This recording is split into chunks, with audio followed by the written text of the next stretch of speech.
Bueno, buenas tardes. ¿Cómo les va? Para nosotros como instituto es una experiencia, la primera que tenemos en dar este taller.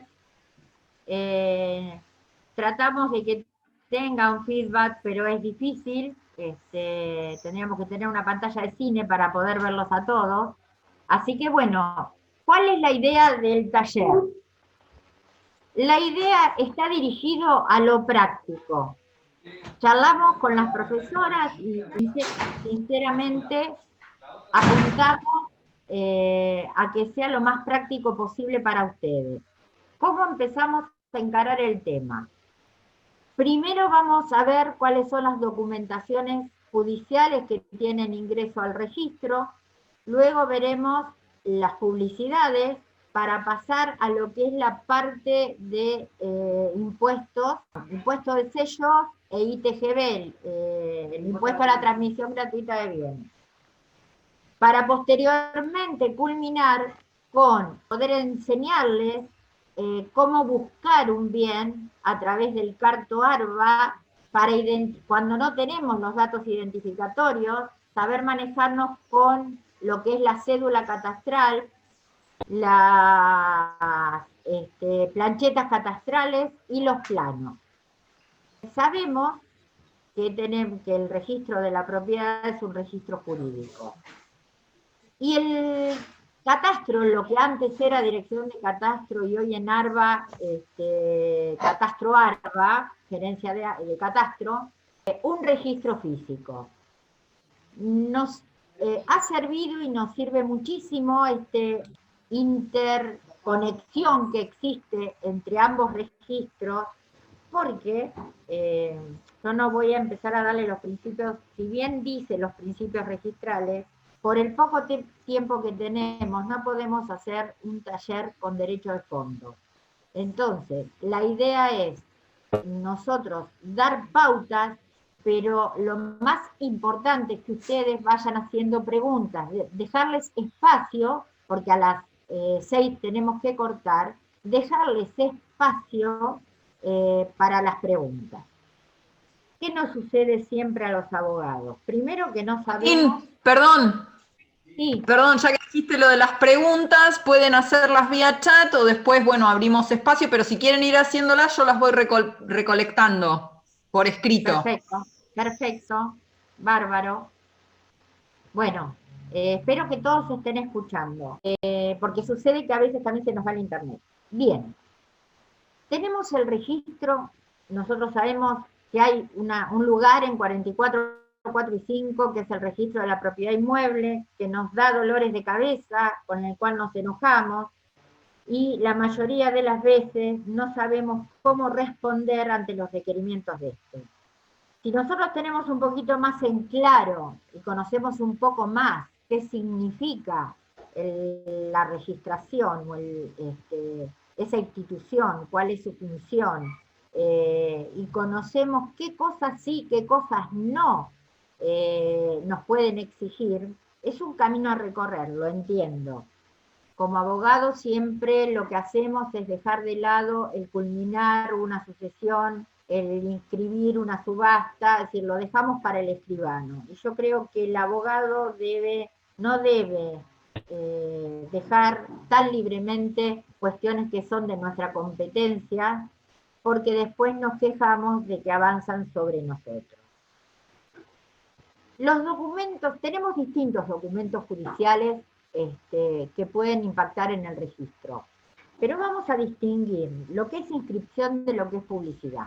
Sabemos que la función del registro no es ni más ni menos que inscribimos o anotamos actos jurídicos para su publicidad y oponibilidad, lo dice el artículo 2, ahí nos da la función del registro. Y nos dice a su vez para qué actos. Esto es un repaso para aquellos actos de disposición o transmisión, constitución, cancelación, modificación o de actos declarativos. Estos se inscriben o se anotan lo que es medidas cautelares. Y por supuesto aquellos que las leyes establezcan que son necesarias su impacto en el registro. Pero los abogados debemos conocer bien publicidad y qué cosas ameritan inscripción o no. Me interesa saber que todos estén escuchando, porque no tengo manera de verlos a todos y de que todos tengan un buen audio. Sí, Patín, quédate tranquila. Aquel que no escucha va a levantar la voz o pedir audio. Que ponga la manito, que levante la manito. Sí, se escucha perfecto. Perfecto, bárbaro. Bien, entonces, comencemos. Actos para publicidad. ¿Qué decimos? Parece una pavada, pero los abogados decimos, pedí el certificado al registro. Y el juez te dice, tiene que pedir el certificado al registro. Nosotros pedimos informes al registro. Primero que nos quede claro eso. No es lo mismo un informe que un certificado. ¿Por qué? Porque el certificado genera una reserva de prioridad y es de los notarios. Los informes no generan ninguna reserva. ¿Cuándo pido informes? Pido informes cuando tengo todos los datos del dominio, porque si yo no conozco y no tengo certeza de que tengo todos los datos del dominio, voy a correr el riesgo de que me lo observen. Por lo tanto, lo que debo hacer, porque esto es un poco de economía también, lo primero que hago si tengo algún dato del registro, vamos a suponer que tenemos la matrícula o la inscripción de dominio, pido una fotocopia de asiento. Entonces, una vez con solo la inscripción, me van a emitir una fotocopia de asiento. Y recién a partir de ahí, tener la certeza de lo que voy a pedir y pido el informe. Obviamente, que en lo que se refiere a inscripciones judiciales de declaratorias, de subastas, de particiones hereditarias o por disolución de la comunidad de bienes en el divorcio, estoy trabajando con título, por lo tanto los datos, tengo certeza de esos datos. ¿Qué pasa? Yo copié, me pasa muchas veces que decimos, yo copié del título los datos y me está diciendo el registro que está mal, o que puse una designación que no es, o consignar designación. Es muy difícil en 15 o 20 minutos darles una clase de todo lo que implica la registración. ¿Por qué? Porque amerita que los abogados entendamos y conozcamos bien, primero la ley, la 17.801. Conocida la ley, ¿qué significa cada cosa que la ley trae? Porque los principios que la ley trae son los que hacen justamente el proceso de inscripción. Si nosotros como abogados conocemos el proceso de inscripción, ¿qué es esto? Que el documento, una vez que yo lo tengo, porque ¿qué les voy a decir? ¿Cómo armar un testimonio? No, porque están los modelos hoy de los testimonios. Y ustedes van a consignar lo que le piden los modelos. Entonces es una pérdida de tiempo trabajar sobre los modelos.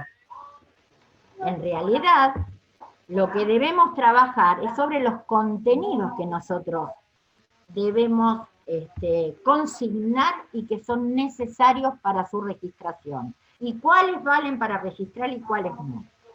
Hoy justamente, ¿qué nos pasa? Con esta pandemia nos encontramos, como nos pasó con los procesos judiciales, con todo un sistema a través electrónico.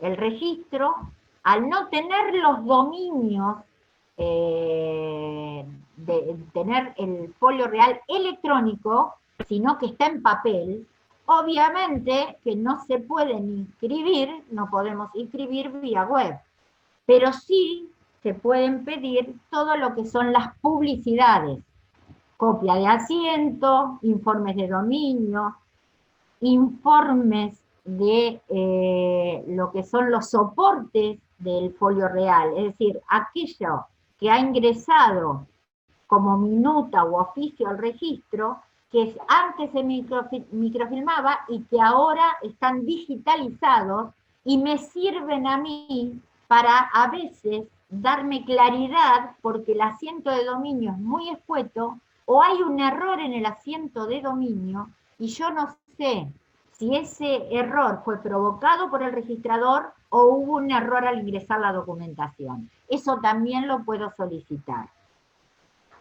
Antes se llamaba copia microfílmica o micrográfica. Hoy están la mayoría, si no toda, digitalizada. ¿Cómo la pido? ¿Con qué datos pido yo una copia? ¿Qué soporte del asiento? Con el dato de la matrícula, con el dato de matrícula y partido, y si lo tengo el asiento de la matrícula y veo que no se corresponde al título que yo tengo título y asiento de matrícula, y no se corresponde el asiento de la matrícula con el título, tengo el número de entrada y la fecha que provocó ese asiento. Con ese número de entrada y fecha, solicito esa copia digital, que es el soporte de ese asiento, para ver si hubo una omisión por parte del registrador o ese error fue provocado por la parte. ¿Por qué esto? Porque el principio general, sabemos que el registro no actúa de oficio, el registro actúa a petición de parte, por lo tanto, no va a hacer nada que nosotros no le pidamos que haga y que corresponda hacer. Es un principio registral. Lo conocemos, nos acordamos de ese principio, a veces sí, a veces no. El tema de el contenido del documento y lo que el registro me exige o no me exige. Yo tengo que saber si voy a inscribir, por ejemplo, en un juicio de sucesorio, culmino, hoy por el código debería culminar en una partición, pero nuestro registro sigue inscribiendo declaratorias de heredero. Fíjense que el registro de Capital Federal no inscribe más las declaratorias de heredero al dominio, sino que las inscribe en un registro especial. Por el simple motivo que yo como abogado tengo que saber cuándo transmito o no transmito un derecho real. Es decir, por nuestro código, cómo se transmiten los derechos reales. Perdón que por ahí hago una melange, pero es para ayudarnos a nosotros a pensar. Hoy el código, creo que es del artículo 1892, nos dice que los actos entre vivos de disposición se transmiten con dos elementos, título y modo suficiente. Y cuando me habla del modo suficiente, me dice posesión o registración.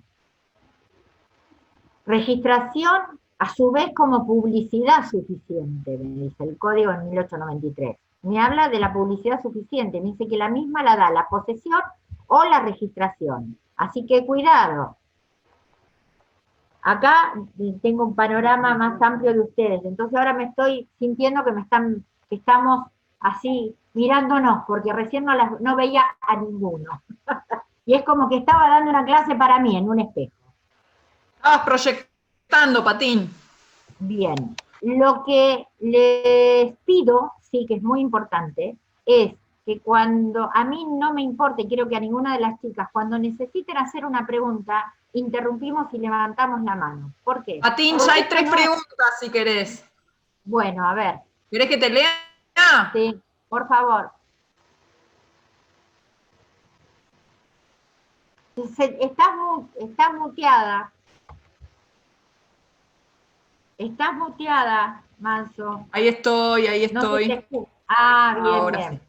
¿Existe aún la posibilidad de inscribir un boleto de compraventa con los requisitos del artículo 1071 del Código Civil? No. La inscripción de boletos de compraventa, que tuvo un interés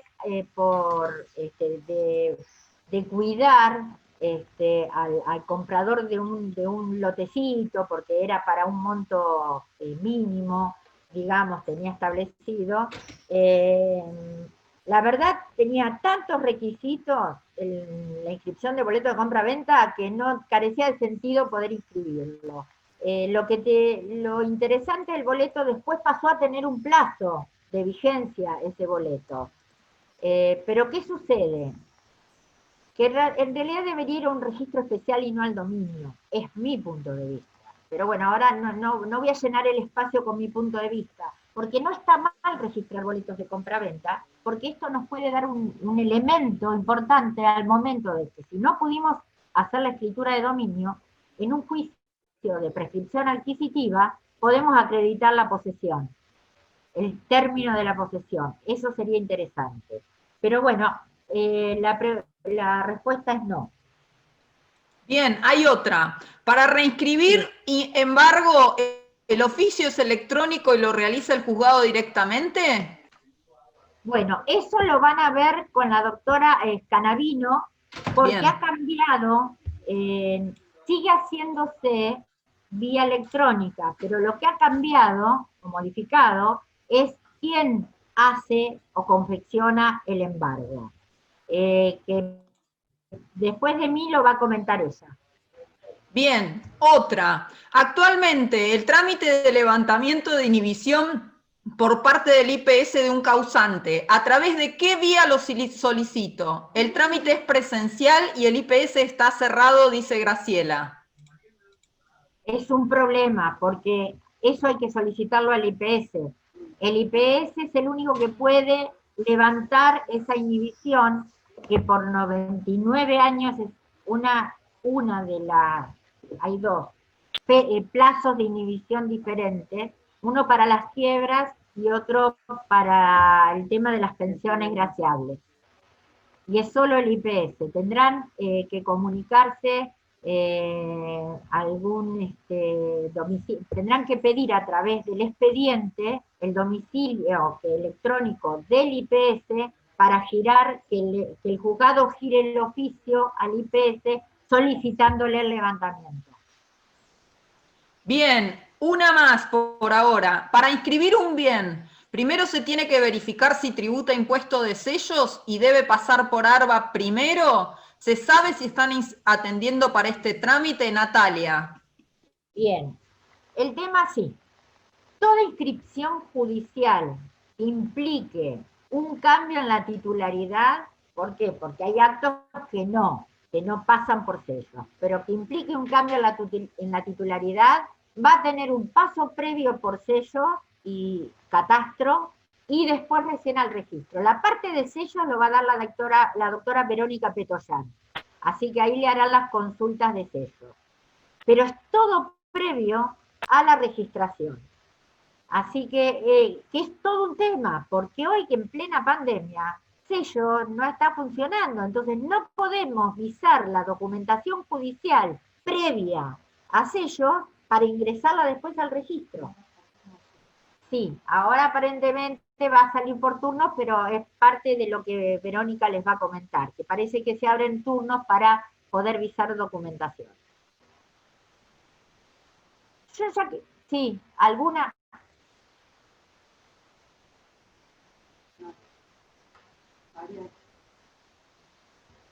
Perdón. Sergio pregunta, si no puedo hacer todo. Sergio pregunta si procede algún tipo de embargo sobre un inmueble inscripto al bien de familia.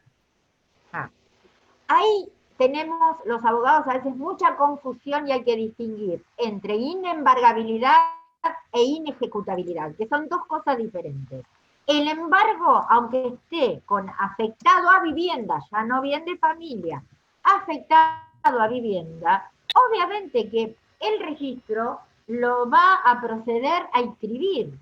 Nada más, ese embargo, si la deuda lo alcanza la protección, no va a poder ejecutarse. ¿Se entiende? Esa es la diferencia.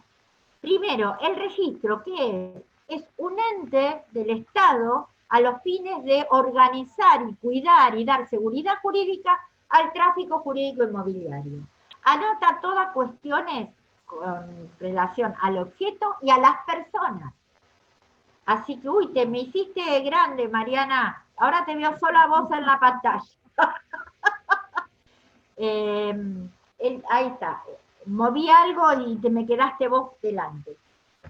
Entonces, nosotros, o sea, tenemos que pensar como abogados que yo tengo una afectación a vivienda de un inmueble y no solo está, ojo, no solo la afectación, sino las protecciones que la ley da a la vivienda única, que son dos cosas diferentes, también la tenemos y tenemos que tener en cuenta eso. La afectación a vivienda entonces es embargable, porque el registro no es quien para no tomar razón del embargo, pero advertirá al juez que ese bien se encuentra afectado a vivienda.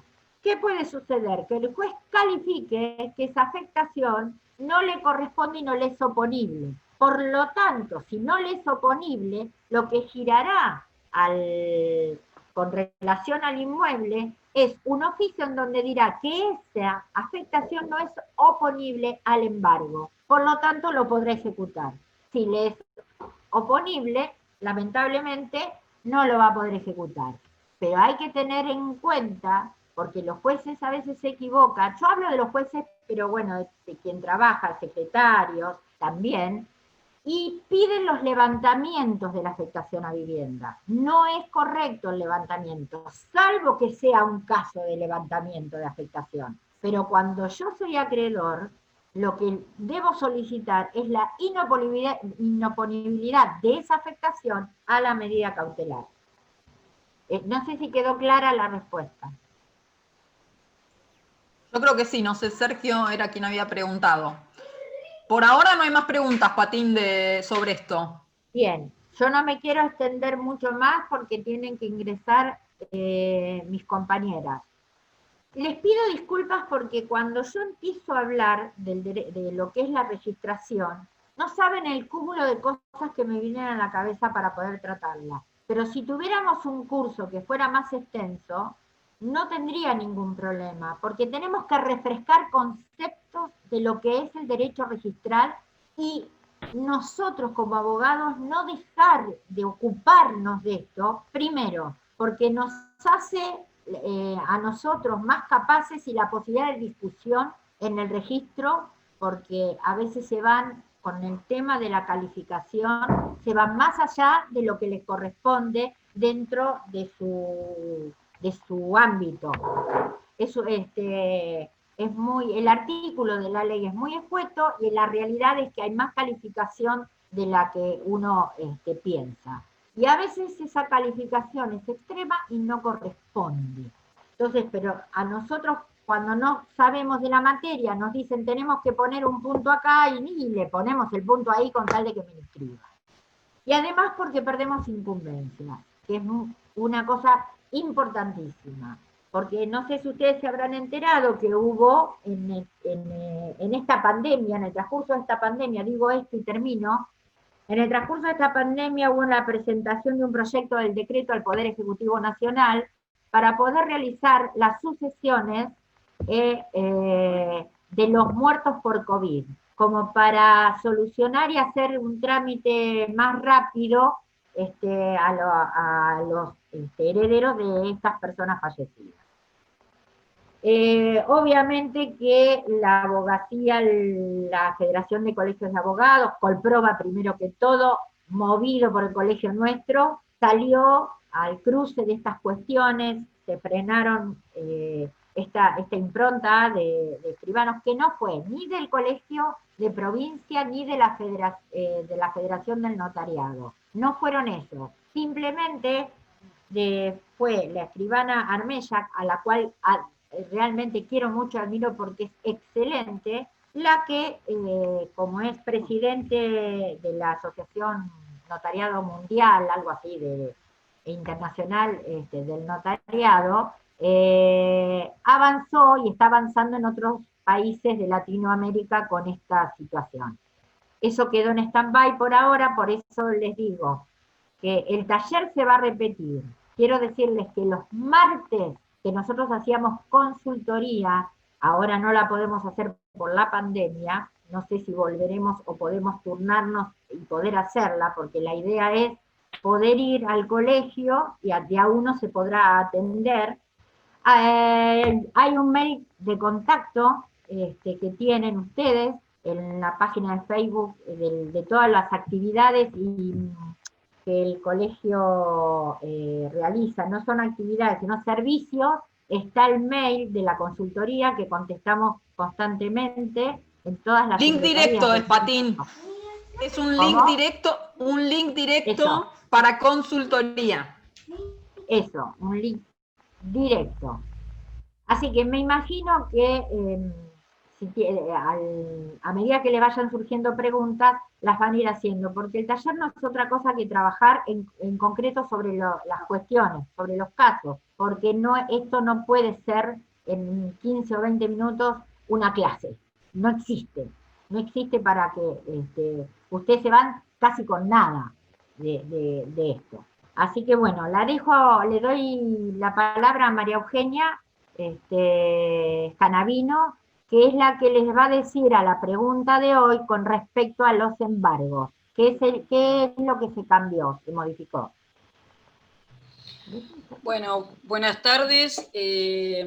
A ver, yo simplemente, como dice Patricia, en colaboración con todos aquellos que trabajamos de esto y que tenemos que ayudarnos un poco en todo este cambio tan vertiginoso que hay, a poder ver qué elementos podemos utilizar para ir adaptando estas cosas que tenemos, estos elementos que tenemos que trabajar o que son complementarios de la actividad. Una cosita sola antes de empezar en el tema de lo que poquito que sé más o menos de las medidas cautelares o lo que voy aprendiendo todo el tiempo, pero que quiero transmitírselos, es con respecto a la publicidad que se pide por la ventanilla virtual, aclarárselos, que Patricia delimitó muy bien cómo es y que es importante también para las medidas cautelares, identificar bien los inmuebles, obtener toda la información.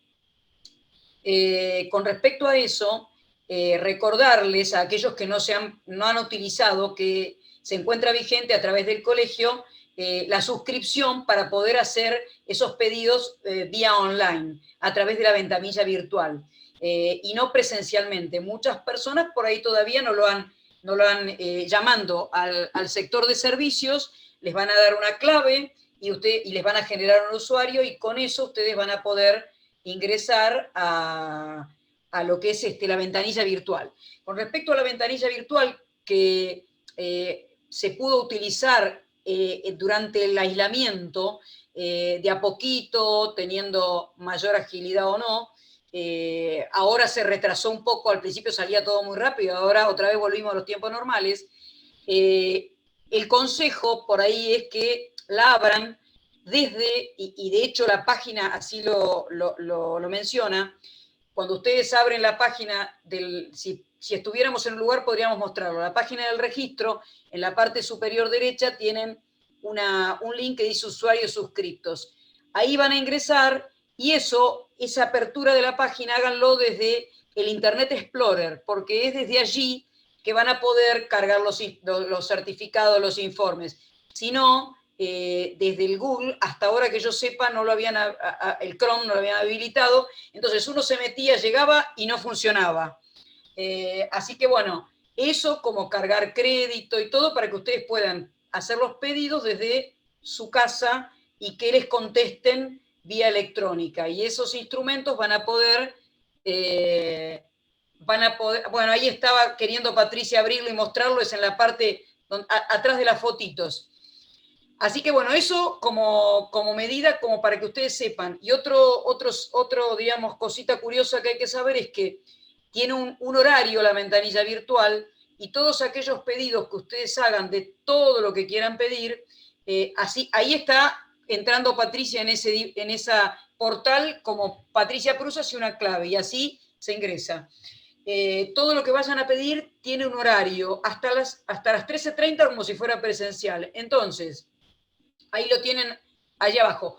Si ustedes quieren dejar pedido un informe, lo van a poder dejar pedido posterior a ese horario, pero se le va a dar ingreso y se lo va a tomar al día subsiguiente, a primera hora, recién allí va a estar concretamente tomado ese pedido de información. Ahí Patricia está desplegando todo, donde se van pudiendo pedir todas las distintas formas de publicidades. Y al final de todo... Eugenia, un segundito, porque lo importante es, quiero irme a la pantalla anterior, el problema que tienen muchos es cómo acreditar el pago, si lo pueden hacer virtual o no, tienen que ir... Yo ahora les iba a decir eso. Ahí en donde... Perdón. Cuando abrimos... Cuando abrimos y abrimos con nuestro usuario, se nos despliega la primera pantalla, que es esta. Cuando yo tengo que cargar, ingreso acá, en detalle de cuenta.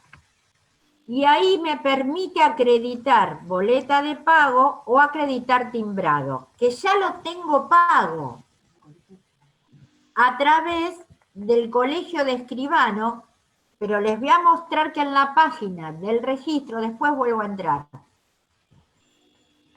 en la página del registro, en lo que es el margen, no, quería irme a la página principal y me vuelve No, están no diciendo, importa. mientras comento lo siguiente, dicen que por Chrome se puede, varios colegas. Le damos la bienvenida a Carla Ivón, que está desde la provincia de San Juan, así que muchas Uy, gracias. bienvenida. Bienvenida. Y después, Julio, refuerza esto que comentaste, Euge, respecto a que es importante informar que la clave la gestionamos a través del CALP y que por ahí muchos colegas no lo saben. Bueno, Exacto. quiero mencionarles con respecto a eso brevemente, Patricia, ya que vos mencionaste, esto es breve y yo después entro en el otro tema. Sí, Bárbaro que se puede... ¿Se ve la página principal? Sí. Bien. Acá están los formularios de pago, que es donde tenemos el problema. En los formularios de pago. Nosotros tenemos que ingresar. A vos, Euge, te dejo el tema de las medidas cautelares, porque creo que tenés que ingresar por otro lado. Pero acá ingresamos los profesionales. Entonces, acá vamos a ver si pagamos para inscribir, para publicidad o para medidas cautelares. Si es para publicidad, ¿cómo, Euge? No, que se van a hacer mucho lío, porque, a ver, eso que vos estás mencionando está bueno, pero, a ver, estábamos hablando estrictamente, simplemente de las publicidades, y entonces la carga no es necesario hacerla por acá, salvo que sí, si la vas a pagar en un Vapropago o en un banco habilitado. Y entonces ahí generás la publicidad y está bien. Yo estaba yendo a cargar el crédito, o sea, a la parte simple de dónde cargarla una vez que la generes, pero vos terminás de hablar eso y después yo les completo cómo cargarla. El problema es que la generación de la publicidad nos trae dudas a veces. Cuando yo quiero cargar la publicidad, tengo los datos que cargar acá y automáticamente voy a llenar los campos, que ahora yo no lo puedo llenar, lleno los campos con lo que me pide y con el importe que tengo que pagar y me va a dar dos opciones. Puedo hacerla con una boleta de pago o puedo hacerlo con un link, que lo puedo pagar a través de mi home banking, de la red Link. ¿Está? Esa carga amerita, díganme si les interesa, si no la dejo a Mariana hablando, pero son la mayoría de las preguntas. Esa carga en la red Link no es automática. Yo debo ingresar a mi home banking, ir a pagos, en pagos buscar asociaciones civiles y después colegio de escribano. Y ahí me va a salir el colegio de escribano y debo buscar cuál del colegio de escribano de la provincia de Buenos Aires para bajar el link y que me acredite el pago, porque hasta que no tenga acreditado el pago no voy a poder pedir ninguna publicidad. Más o menos, no sé si se entendió, trato de ser lo más escueta posible, pero es difícil en esto. Si querés, Euge, vuelvo a ingresar para que vos le expliques lo de la... No, simplemente, a ver, esto yo me había metido de lleno al tema de usuarios suscritos. Quédate ahí que está bien. Entonces, okay. La sugerencia frente a la dificultad que planteó Patricia es la siguiente.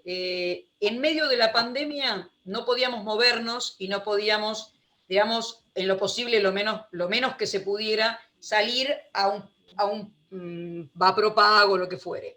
Entonces está esa opción. Esa opción de pago por Red Link es bastante compleja. Como muy bien lo explicó Patricia, Y frente a una urgencia o frente a una cosa que ustedes tengan que tener la resolución ya y la cosa rápida, es preferible que realmente, digamos, vayan a aquellos lugares, sobre todo van a ver después con las medidas cautelares, en los cuales directamente acrediten. Y esto es, o por pago electrónico directamente, o directamente en las cajas del colegio. El registro está abierto, pueden sacar turno o directamente ir a las cajas, compran el crédito, que eso les sugiero yo, automáticamente vuelven a su estudio, es que ahora podemos movernos, salvo aquellas personas que no estén aquí cerca, ¿no es cierto? Por supuesto, esto es una salvedad. Y automáticamente que ustedes cargan el timbrado dentro de lo que es la carga, inmediatamente está acreditado el pago. ¿Por qué? Porque lo que es Vapropago tarda 72 horas. Hasta tanto no está acreditado ese pago, no se va a poder, ni como dijo Patricia, ni pedir ninguna medida, ninguna publicidad, ni tampoco ingresar, digamos, la medida cautelar, porque cuando se ingresa debe estar acreditado el pago. Por lo tanto, supónganse que tienen la urgencia de un levantamiento o de lo que fuere, bueno, sí, les recomiendo ampliamente que vayan, compran el crédito o le piden a alguien, se los manda una foto, listo, acá tenés, y cargan y automáticamente en el momento queda acreditado. Así que eso con respecto al pago. Y ahora después vamos a ver un poquitito, cuando hablen un poquito más de las medidas cautelares, que efectivamente hay que generar la boleta desde ese lugar que mostró Patricia, que bueno, desde el lugar de medidas cautelares. Bueno, para que no se extienda mucho, porque nos vamos yendo, hay tanto, como dijo Patricia, mucho para ir evacuando consultas o del diario Accionar.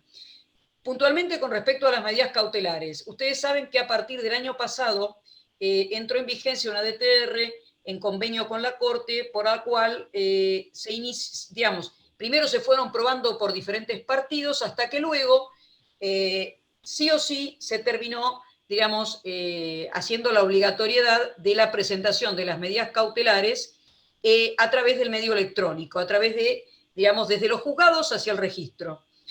Eso fue cambiando, se fue mejorando y actualmente, en principio las hacían, alguien preguntó por allí quién tenía que hacerlo. Y bueno, en principio las debían, uno tenía que aportar todos los datos factibles, lo mejor posibles, ya sea la individualización del bien o de la persona a la cual se le va a trabar, en el caso de la anotación personal o la inhibición, y el juzgado se encargaba de la confección de ese instrumento y de enviarlo al juzgado, al registro. El registro tiene todo un sistema, es mucho profundizarlo, por el cual por sistema ingresa, se le da un número, creo que se llama de operación, para luego darle un número de ingreso, y el propio, actualmente, el registro es el que va a contestar al juzgado respecto de que llegó esa medida, una notificación de que llegó esa medida y eventualmente luego el resultado. Eso lo confeccionaba el juzgado, entonces era muy complejo a veces porque uno tenía que presentar un levantamiento y dependía de que el juzgado lo hiciera bien, de que cargara bien las cosas.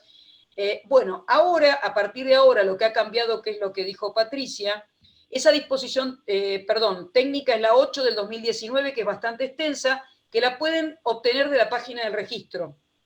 Y después tiene una modificación en este año con respecto a las tasas que se deben abonar y bueno, y a una serie de cosas. En esa disposición técnica que está, que es la 8, ustedes la van a poder mirar, acá si lo tuviéramos presencialmente la podríamos mostrar o le podríamos... Y ahí hay una serie de anexos en los que permiten, digamos, orientar cómo es la carga de esos formularios electrónicos. Ahora el registro va a seguir recibiéndolas electrónicamente, pero lo que cambia es que a partir de ahora la van a tener que armar los abogados. A veces algunos juzgados todavía las hacen ellos, entonces uno les proporciona todo, o si uno tiene dificultad o lo que fuere, es como que estamos todavía en una zona que no es totalmente obligatorio, ni me ha pasado que algún colega me ha preguntado y me dijo, no, mira, el juzgado me lo terminó haciendo, me dijo, no te preocupes, y si uno tiene dificultad con alguna cosa, se los puede pedir y lo deberían hacer. El tema es con respecto al embargo, lo importante, una de las cosas más importantes es tener bien identificado el inmueble. Con toda la explicación que dio Patricia, y siempre a veces es preferible perder un poquito de tiempo y pedir algún informe más. Ya vale esto para medida cautelar como vale para una inscripción propiamente dicha, de una declaratoria, lo que fuere, y tener bien todos los elementos que identifiquen ese inmueble, porque va a depender de la carga de eso después, y en el caso que la tengamos que hacer nosotros, el éxito o no de esa traba, de esa medida, y para el levantamiento vamos a tener que tener en cuenta cómo quedó trabada esa medida. Entonces, eso es importante. En el anexo 1 de esa disposición tienen, digamos, lo que tiene que ver con la medida cautelar respecto del inmueble. Y allí les va a decir, van a tener que cargar qué medida se solicita, el partido y el código de donde está ubicado ese inmueble, el tipo y el número de inscripción de ese dominio, la nomenclatura, y eso va a ser muy importante porque en el caso de que sea una reinscripción o un levantamiento o una ampliación, van a tener que citar allí también los datos de esa primer medida. Así que bueno, esto es muy amplio. Van a tener que meterse y jugar con esa pantalla, y lo más problemático tal vez es la carga, como dice Patricia, o la gestión de ese timbrado o ese sellado o esa tasa que se deba pagar. Que lo importante, cuando ustedes ingresan, que Patricia lo fue mostrando, hay una parte que dice medidas cautelares, y una de las cosas importantes, cuando se genere esa boleta que se va a pagar, que después va a proporcionar el timbrado para poder cargarlo, que se tilde, hay un botoncito abajo que dice que es para uso judicial. Entonces, eso siempre que vayan a hacer una generación de una boleta de una medida cautelar, acuérdense de eso. Es complejo, ni yo terminé de aprenderlo todavía, pero bueno, importante es, ya sea para inmueble, tenemos el anexo 1, para las anotaciones personales, el anexo 2. Allí en el anexo 2 van a tener que tener, esto es muy, muy rápido y es mucha la información que deberíamos dar, y capaz, como dijo Patricia, que esto meritaría por ahí charlas puntuales para cada tema en particular. Pero bueno, yo un poquito los oriento en cuanto a buscar esa disposición técnica, a buscar en la página del registro las tasas que se deben abonar, y hay acá una salvedad con respecto a las tasas. Si la medida cautelar, supónganse, el timbrado hoy por hoy son 950 pesos de la tasa de una inscripción de una medida cautelar. Ahora, si vamos a levantar una medida cautelar, si la medida cautelar que se trabó originariamente es de alguna manera de un juicio de particulares, ustedes van a tener ya la certeza de que se pagó la traba. Pero en el caso de, por ejemplo, la AFIP o algún organismo, en general hay tasas que se llaman sujetas a recupero. ¿Qué significa eso? Que al momento de levantar, uno va a tener que verificar si el organismo que trabó la medida tenía tasa sujeta a recupero, que eso se puede ver desde la página también del registro, de la parte de tasas donde están los organismos que tienen esas tasas sujetas a recupero, van a tener que pagar y van a tener que prever pagar tanto la traba como el levantamiento. Si hubo más trabas, tantas trabas hubiera habido, y el levantamiento, por supuesto, una tasa sola.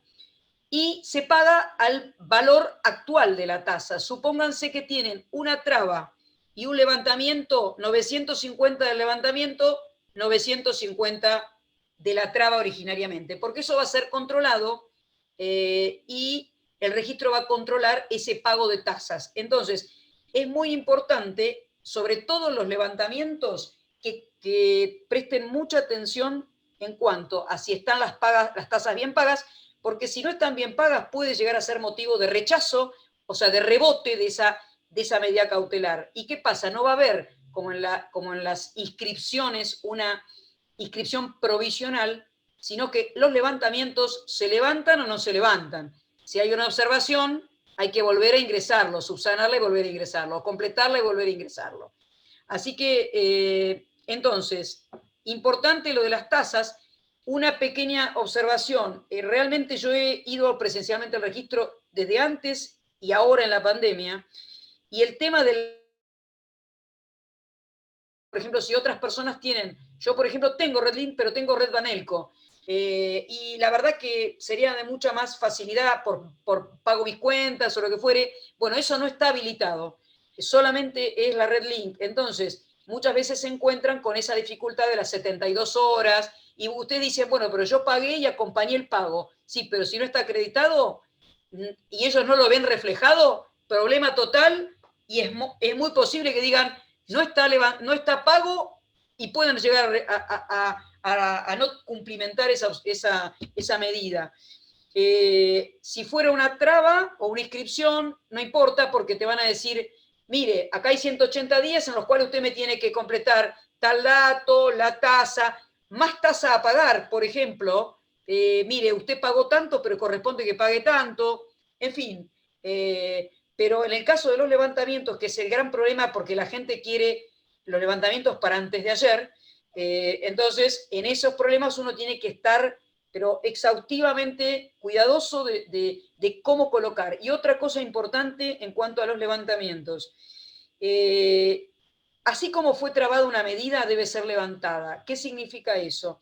Que los datos, si uno trabó una medida, ejemplo, una inhibición respecto de una persona, y hay algún dato erróneo, el registro al momento de levantarlo va a tomar desde la base de datos lo que uno incorporó. Por lo tanto, es muy posible que digan, uy, pero la pucha, yo te lo estoy levantando, pero en realidad el DNI no era 20.550.638, sino que era 551. Bueno, aunque les parezca una locura, levántenlo con 551, con el número mal, porque el número está registrado así. Por lo tanto, salvo que quieran hacer una aclaración, pero siempre tengan la salvedad de dejar aclarado después, porque si ustedes van a levantarlo con el número correcto, que no es el que está registrado, les puede llegar a decir, a mí me ha pasado, dale, Pato, decilo. En este punto que les está diciendo, sí, del mismo instrumento surge que fue trabado de tal manera, que debió ser trabado de tal manera, por lo tanto uno y otro valen, de esa manera sí le van a levantar, porque, claro, corresponde, lo mismo que a veces son otros juzgados los que levantan las medidas, no el juzgado que trabó. Exacto. Pero yo debo consignar el juzgado que trabó la medida, Todo. con conocimiento de que fue ese juzgado, aunque ahora sea otro el que está levantando la medida. ¿Está? Quería decir eso Está porque bueno, pero, a ver, Patricia, está perfecto. Ahora, yo he tenido casos en los cuales he tenido que ingresar con reclamos, porque si bien es complejo, dependiendo de quién te y las trabaje. patologías son generales en el registro, las vamos a encontrar, pero lo bueno que ustedes tienen un instrumento, que es el oficio, ustedes tienen los datos, supónganse que el registro lo trabó mal, son ustedes las conocedoras y las que van a decirle, obviamente, al juez que ordena la medida, le va a decir, mire, está trabado de esta manera, que esto debe consignarse en el testimonio, que está trabado de esta manera, pero hubiese correspondido trabarse de otra. ¿Por qué? Porque yo como abogada no puedo desconocerlo esto, porque puede traer consecuencias también el mal trabado de una medida. Atenti, siempre que van a inscribir al registro, piden una publicidad, ustedes deben analizarla, leerla y estudiarla, porque deben ver que esté lo que le inscribieron bien inscripto, lo que pidieron la publicidad esté bien emitida, porque a veces te emiten un dominio distinto al que vos estás pidiendo, o la matrícula es, pero no coincide los otros datos del dominio. Así que ustedes deben ser conocedores y saber, obviamente, qué es lo que están queriendo pedir. ¿Estamos? Es decir, Eso es muy importante. y la validez del asiento, la validez de la publicidad del registro contra los títulos, o lo que yo tengo como título, judicial o notarial. Porque Mariana los jueces, quiere decir algo. Mariana, ¿querías decir algo? No, Patín, no te quería cortar. Hay 3 preguntas ya y después, pero no quiero cortar, díganme ustedes. Esperá que Yo les aviso que hay 3 preguntitas. Dale, redondeo un poquitito, alguna cosita dale. y ya después cerramos porque, a ver, chicos, esto es súper frondoso y es por ahí lo que se está, digamos, utilizando mucho en este momento, o lo que se está pudiendo utilizar. Una cosa más, bueno, en esas disposiciones van a ver bien que tienen detallado qué datos poner, y muy importante, como dijo Patricia, el estudio de lo que uno va a pedir. E inclusive se ha visto mucho en los oficios anteriores, viejos, supónganse, y lo mismo puede uno dejarlo plasmado, que a veces uno pide una medida cautelar, ejemplo, un embargo, siempre bajo una condición de que siempre y cuando se encuentre a nombre de tal persona, sea tal persona el titular, porque eso también puede ser que se deje consignado. Y bueno, con respecto a... hay otra cosa, los oficios que vienen de extraña jurisdicción se siguen entrando no electrónicamente, o sea, todo lo que tenga que ver con la provincia va por los juzgados electrónicamente y devuelve el registro, la respuesta al juzgado, a la causa pertinente donde se debe poner todo, al igual que las observaciones también. Con respecto a las medidas cautelares que vienen de extraña jurisdicción, se siguen ingresando en modo presencial con papel, en el caso pasando las visaciones pertinentes, armando todo. Las visaciones me refiero a la caja de abogados, con todo lo previo, profesional autorizado, e incluso la visación presencial de la caja en el registro, que se hace en el día y es válida en el día del momento de ingreso. Cada vez que ustedes deban reingresar una medida cautelar, ley 22.172, debe pasar sí o sí por esa oficina, porque si no, ese es otro de los motivos también de su oración. Eso sigue siendo igual que siempre. Y, por otro lado, ejemplo, un levantamiento de la AFIP, que sería de la justicia, digamos, que no tiene que ver con la justicia provincial, también se ingresa, digamos, en papel. No hay todavía convenio. Entonces, se lleva, se controla en la oficina de trámites especiales la tasa, allí le dicen pague tanto, se paga y se ingresa por la ventanilla. Así que bueno, es muy amplio, habría muchísimas cosas para hablar. Los plazos son, siempre acuérdense de esto que es importante, corridos, desde el momento de... Y siempre es conveniente, corrido significa dependiendo cuántos días tiene el año calendario. Entonces, a veces los cálculos que se hacen para por ejemplo, una reinscripción de una medida cautelar, siempre hay que tener en cuenta eso. Entonces, es conveniente siempre entrarlo unos cuantos días antes para quedarse tranquilo, porque si no, esa medida va a estar caduca y se va a tomar como nuevo el embargo. Si no hay nada en el medio, no pasa nada, pero si hay algo... Patricia, no te escuchamos. Qué raro. No, como vos decís, para mucho más, pero tenemos que avanzar hay preguntas que Mariana tenía. A ver, dale. Y ahí ya vamos. Una es, necesito inscribir una subasta ya aprobada del 50% de un bien. ¿Hay alguna guía práctica? Sergio pregunta esto. Prepararse un café. No, la pregunta es, en cuanto al contenido del documento o en cuanto al trámite. A los Sergio trámites. fue quien preguntó. No sé si está ahí. Diego, ¿quién no? ¿Quién? Si no, Sergio. Si no, avanzo con otra, Patín. No, ¿Se puede inscribir? No, pará, Mari. Lo que le quiero preguntar a Sergio, si es en cuanto al contenido o en cuanto a los trámites. Sacate el mute. Sacate el mute, Sergio.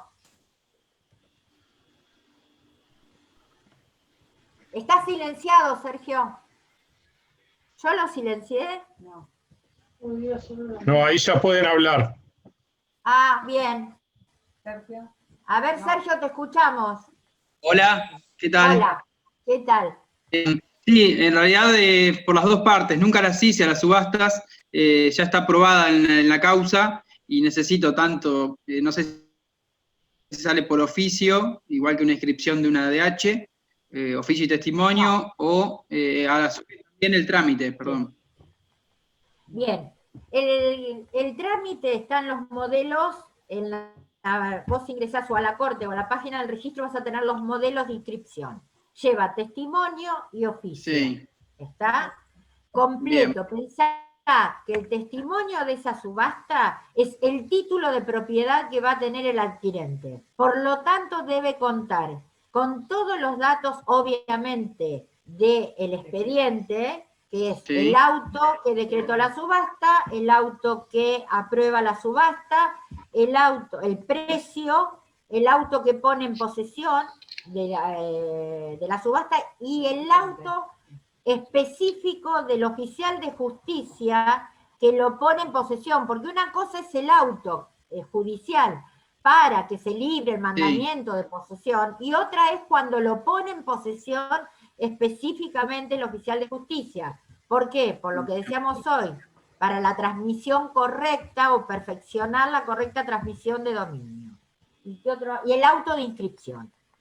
Además, todos los datos personales y todos los datos del bien, todos, medida, lindero, superficie, designación, nomenclatura catastral, partida, partido, inscripción de dominio, todo, porque es un título que tiene que estar completo. Nosotros nos ponemos a pensar fríamente.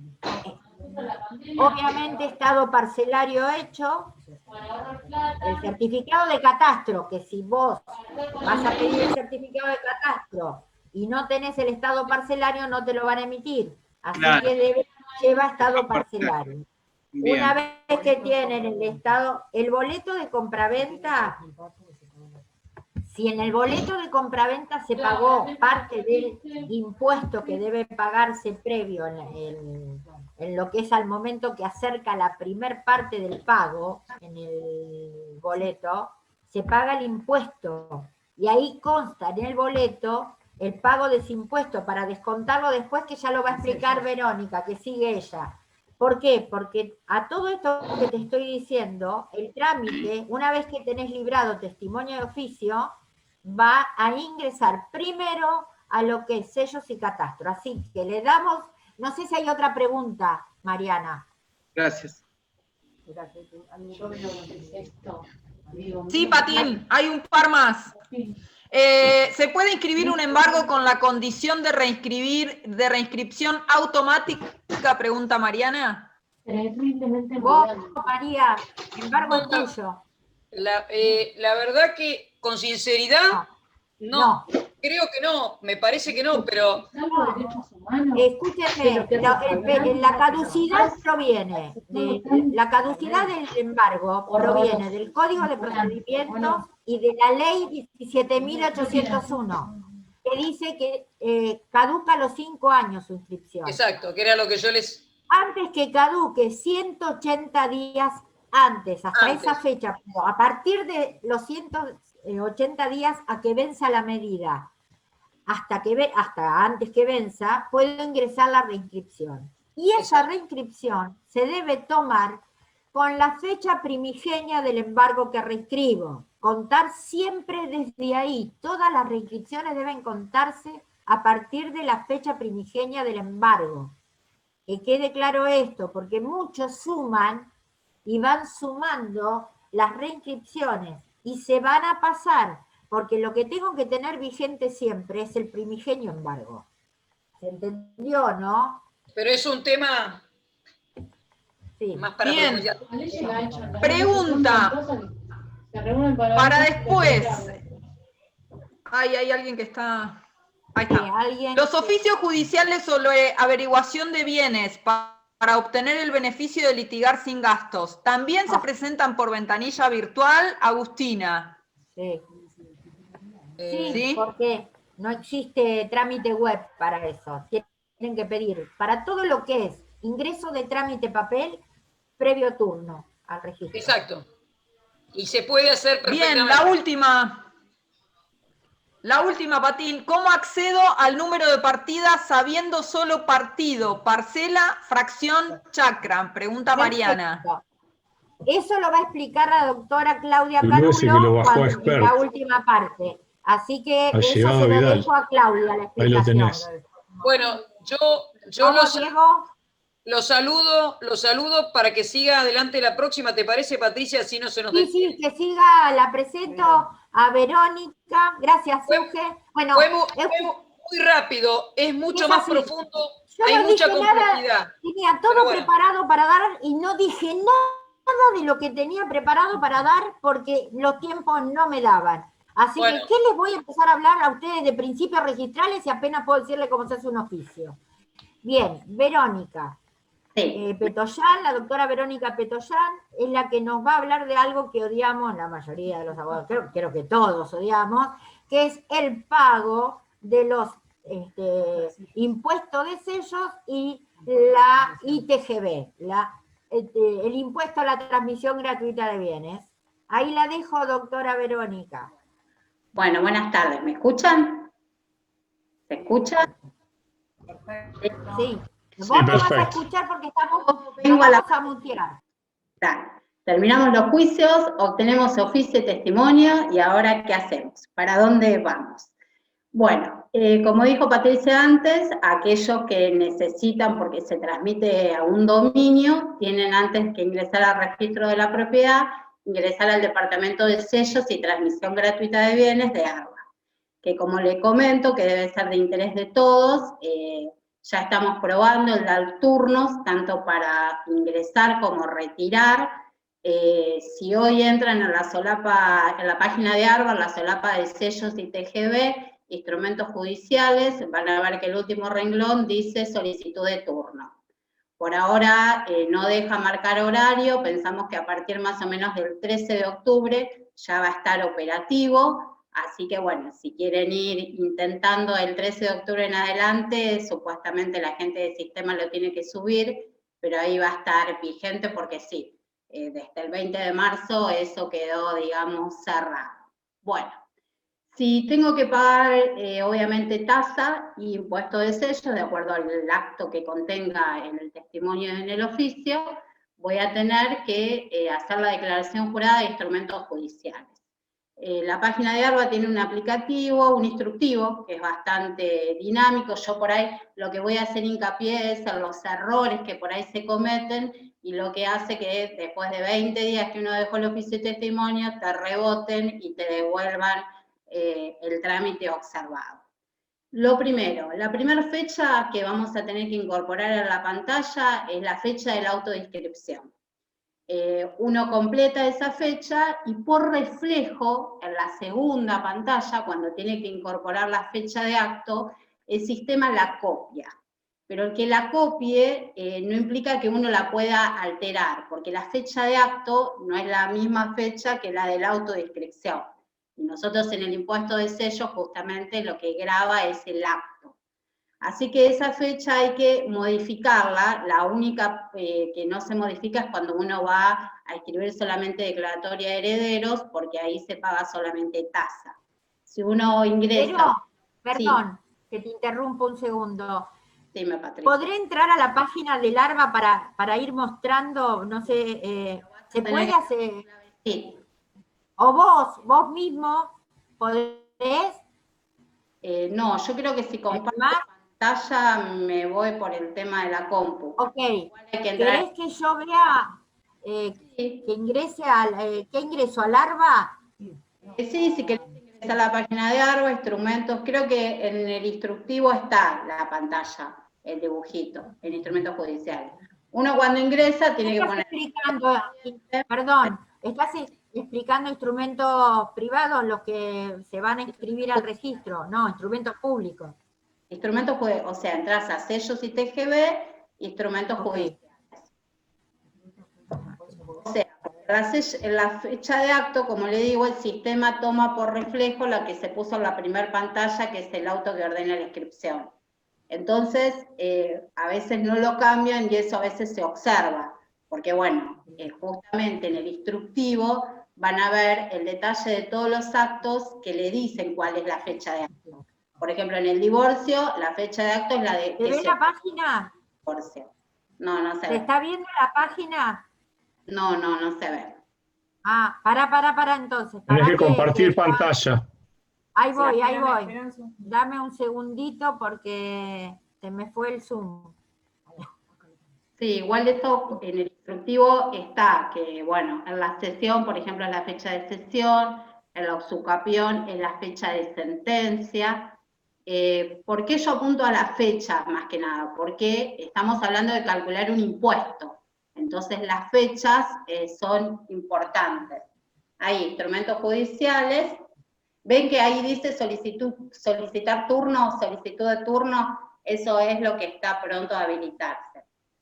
Ahí, hoy pueden entrar, pero no les va a dar horario. Supuestamente a partir del 13 de octubre eso está funcionando.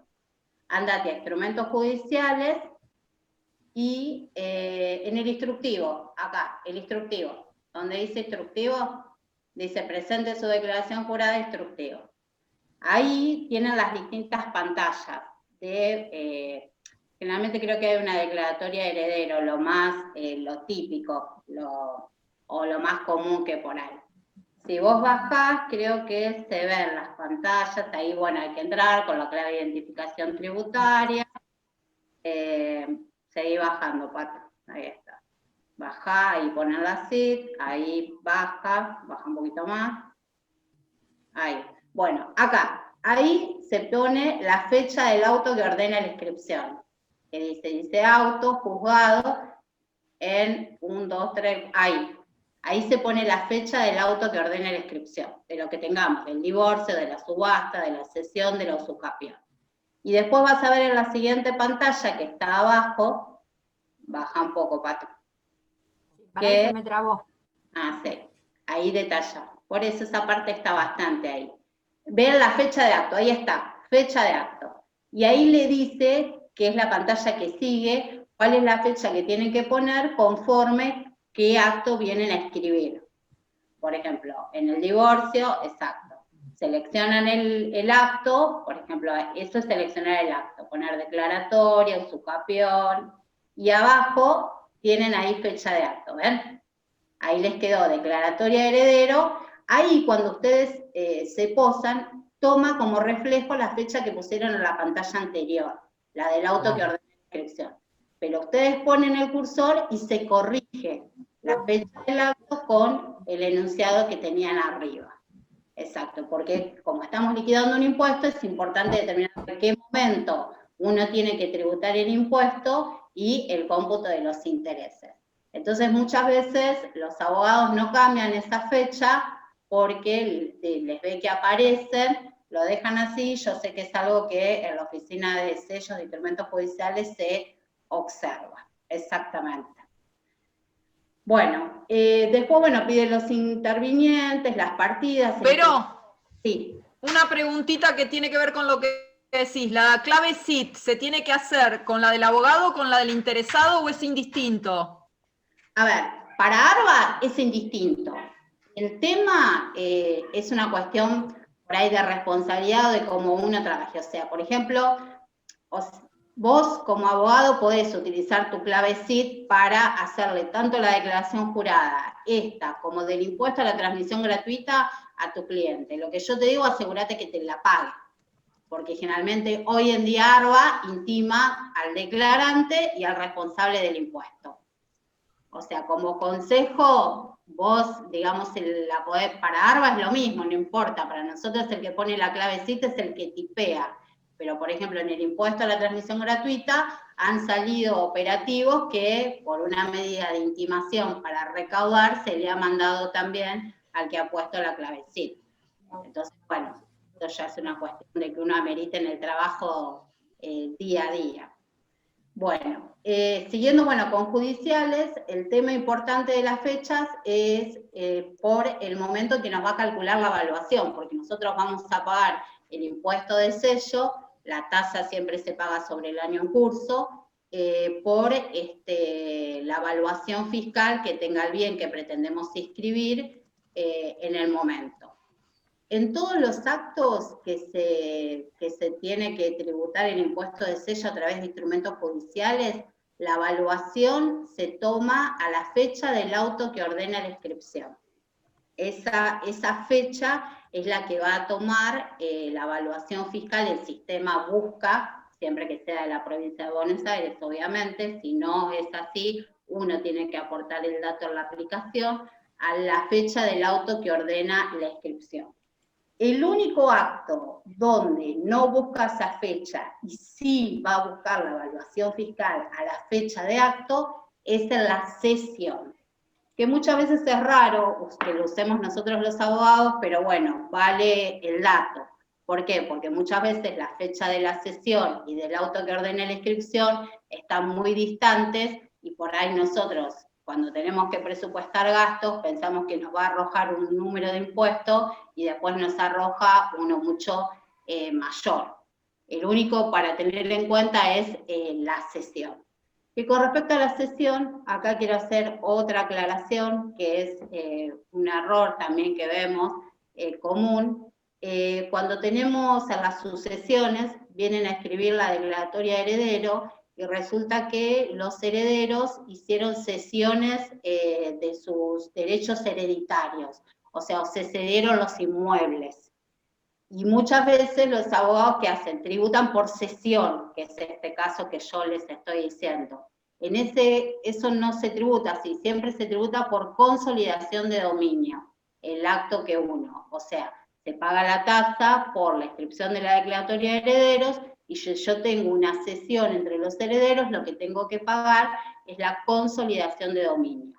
Donde si hubo una cesión por escritura pública y el escribano que tuvo que haber habido una cesión por escritura pública, que es la que uno presenta en el expediente judicial, y el escribano retuvo el impuesto de sellos en ese momento, se puede descontar de este acto como pago a cuenta. En ese caso vamos a tener que pedirle el pago al escribano para poder cargarlo, la aplicación en sí lo permite. Pero bueno, básicamente, bueno, y después complementar la documentación, que también lo dice el instructivo, del oficio, las copias, lo que hablaban recién, el libre deuda de inmobiliario y el certificado catastral que recién mencionaban que obviamente tiene que estar vigente.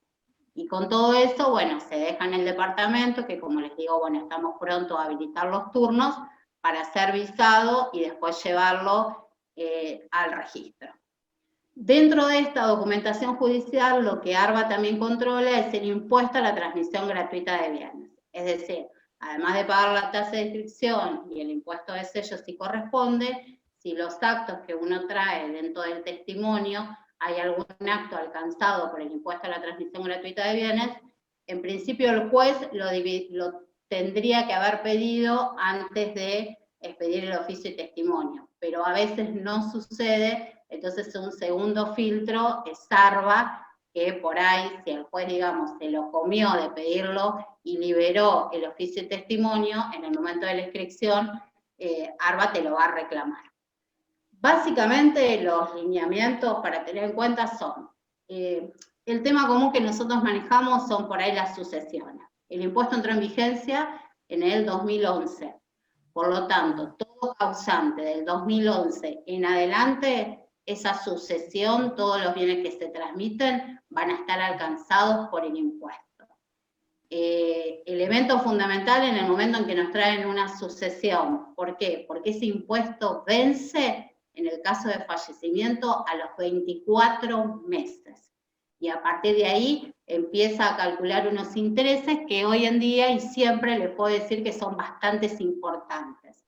Entonces, en el primer momento, como consejo, que a mí me traen una sucesión, hoy, además de ver cuánto pagará de tasa de justicia, de lo que sea, ver si el TGB no está vencido o si no, no se está por vencer.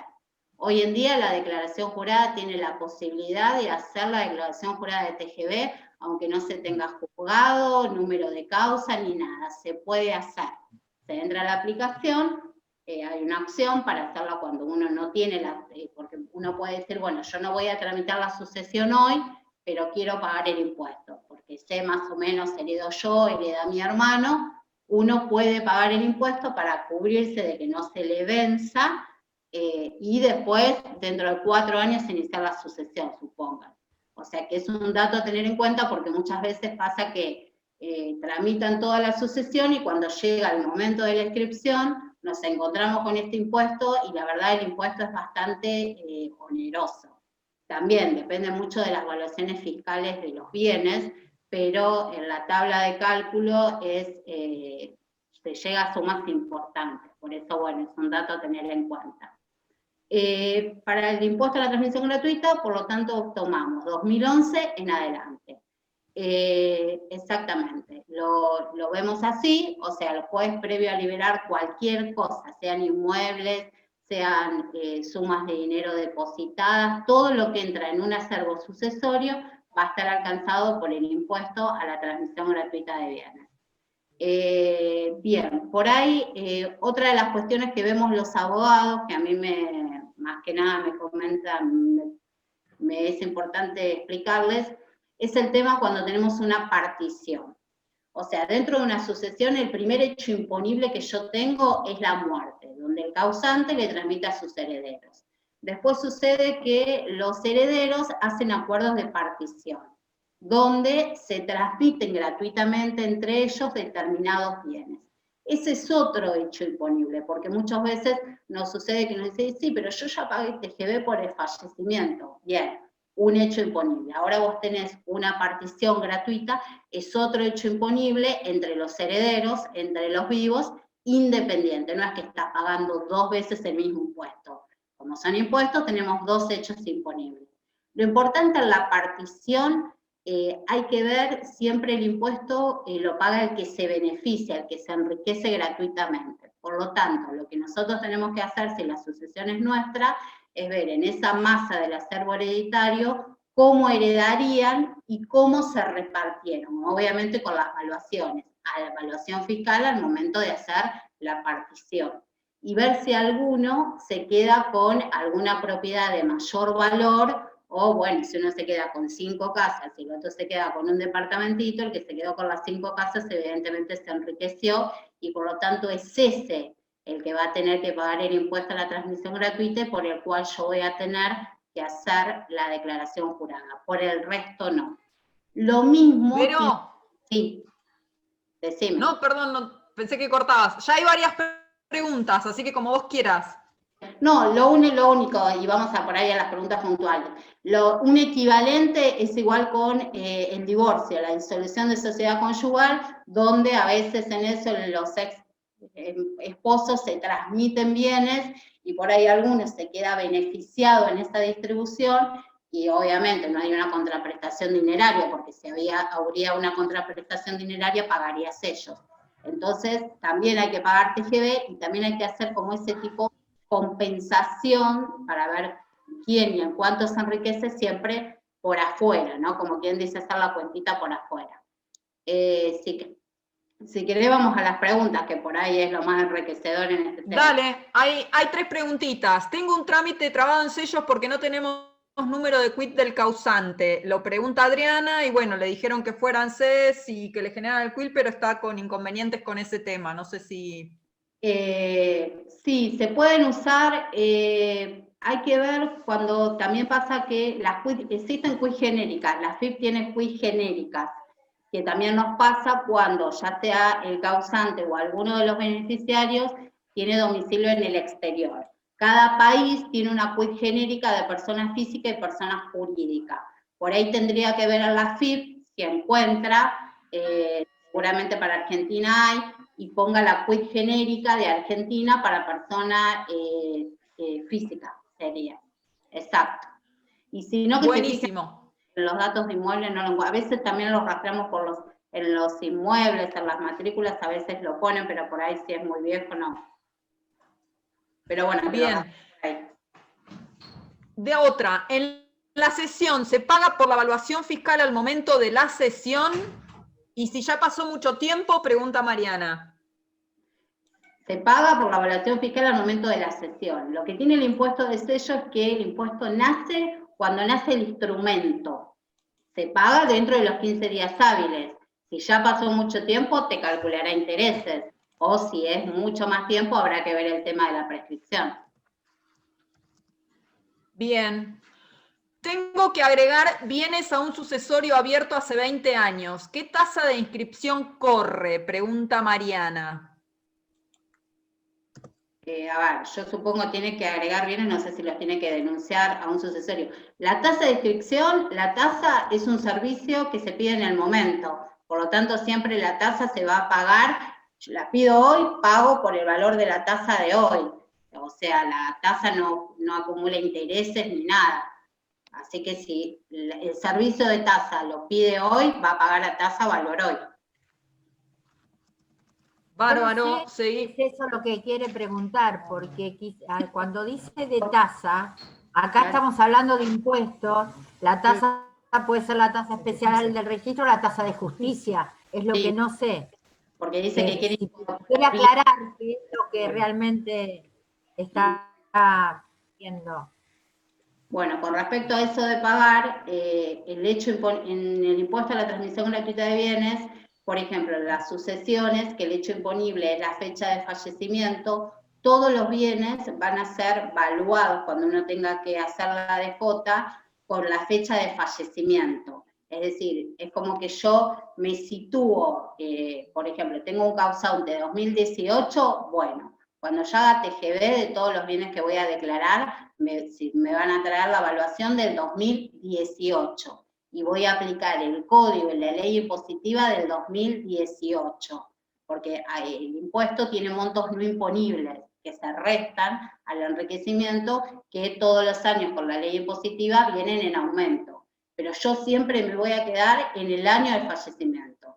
Si mi monto no imponible son 200.000 pesos en el 2018, y hoy 2020 son 1 millón, a mí me van a restar 200.000 pesos. No me toca el de millón, porque mi fallecido es del 2018. Eso también es muy importante en el impuesto, porque a veces tratan de calcularlo con la ley impositiva del 2020, y resulta que el fallecido es del 2015. Entonces las cuentas nunca te van a dar.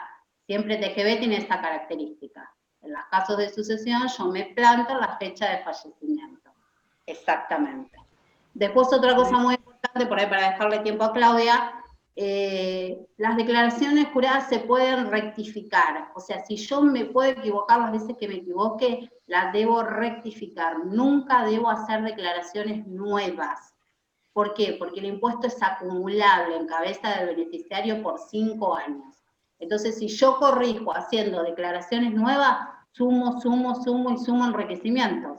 Y voy a estar en un círculo vicioso donde no voy a poder salir y voy a tener que iniciar un expediente en ARBA para que me den de baja las declaraciones juradas, como para que me limpien y poder hacerlo de nuevo.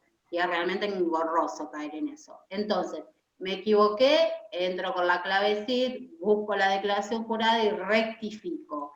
Y rectifico fecha, domicilio, porcentajes de bienes, lo que quiero y vuelvo a mandar. Se puede rectificar, la rectificativa mata la anterior, así que puedo rectificar las veces que quiera, pero nunca hago una nueva. Y como para terminar, porque es un impuesto caro, existe un plan de pago. El plan de pago, bueno, hoy lo estamos tramitando online, pero si no siempre se hacía presencial en el ministerio. Sigue siendo bastante carito, no es mucha ayuda, pero bueno, a veces dan números, especialmente cuando se le dan campos o propiedades importantes. Pero ¿qué pasa? Para entrar al plan de pago, el impuesto no tiene que estar vencido, no es como una moratoria. Entonces, también es importante calcularle a nuestro cliente, de decirle, mirá, se te está por vencer TGB, vas a poder hacerle frente, porque si no lo tenés pago, no te lo escriben después, para también no perder la posibilidad de entrar en el plan de pago, porque si se pasan los 24 meses de la fecha de fallecimiento, no te van a tomar el plan de pago. Exactamente. Y después lo último, si las transmisiones, uno se enriquece por un acto entre vivos, mi mamá me dona un inmueble a mí, el plazo ahí son 15 días hábiles para pagar el impuesto. Son los 2 plazos más importantes. En las sucesiones 24 meses de la fecha de fallecimiento, y en lo que uno se enriquezca por donaciones o por actos entre vivos, son 15 días hábiles para pagar el impuesto, sino después se empieza a correr los intereses. Creo que eso yo para dejarle que nos queda media horita, Claudia, que también es importante. Sí, Patín, Patín, si te parece, seguimos con Clau, y en todo caso las preguntas, yo tomé nota, pero las preguntas que no han podido ser evacuadas, que las linkeen en la consultoría que está en la página del CALP. Perfecto, perfecto. Mirá, yo te iba a hacer una pregunta, Vero, que creo que tiene que quedar bien. Claro, el tema de la prescripción. Sí. Vos hablaste de la prescripción y el acto se tiene que exteriorizar, no se tiene que exteriorizar, se tiene que plantear a través de un expediente determinado, un recurso determinado. Es re importante el tema de la prescripción para todo lo que... Lo hablamos cuando me hicieron la consulta de sellos, por una sesión, el plazo de la prescripción. Sí, obviamente, vos lo tenés que plantear, porque, o sea, si vos vas, o sea, el tema de la prescripción en sellos es, o te la declara el escribano porque interviene, y por ejemplo le llevan un boleto de hace 35 años, entonces el escribano deja sentado en el cuerpo de la escritura que el boleto que le traen para hacer la escritura está prescripto, porque ahí, bueno, el escribano es agente de recaudación del impuesto de sellos. Entonces, la prescripción tenés o al respaldo del escribano, o si no es un acto que no tenés un escribano, tenés que hacer la consulta formal, plantearla, la consulta ARBA. ¿Por qué? Porque nosotros tenemos que ver, más allá de la fecha, la exteriorización del documento. Porque también yo puedo firmar un boleto, me lo guardo en el cajón de mi mesa de luz, ARBA no se entera nunca, entonces ¿cómo va a venir a cobrar mi impuesto? Entonces nosotros vemos si ese impuesto, por ejemplo, si ese boleto fue presentado en un juicio de escrituración, cuándo fue presentado, entonces empiezo a contar el plazo de prescripción ahí, o si fue llevado a certificar la firma, y esas son cosas que, bueno, para uno no te reclamen el impuesto, vos haces la presentación formal a ARBA, te requerirá documentación o no, y te dirá que está prescrito, entonces ya, digamos, cierto. Incluso muchos escribanos también lo usan, que no se quieren, digamos, como jugar a poner que el impuesto está prescrito, porque como ellos son agentes, si no está prescrito, ARBA se lo reclama al escribano.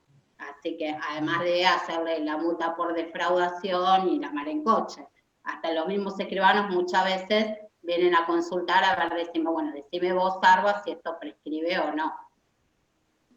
Eso con respecto a sellos.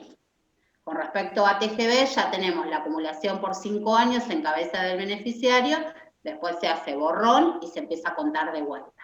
Exactamente. Y cuidado también, que pasa mucho en TGB, que como es acumulable, uno le pregunta a su cliente, ¿vos recibiste algo por otra herencia? ¿Tu tía te donó algo? No, no, yo no recibí nada. Cuando uno empieza a hacer la declaración jurada, te va a traer el enriquecimiento si lo tiene anterior, y te va a mover la escala del cálculo. Entonces por ahí uno pensó que iba a salir 5 pesos y termina saliendo 20. Y uno no entiende, dice, ¿por qué me sale esto? Porque tuvo un enriquecimiento anterior.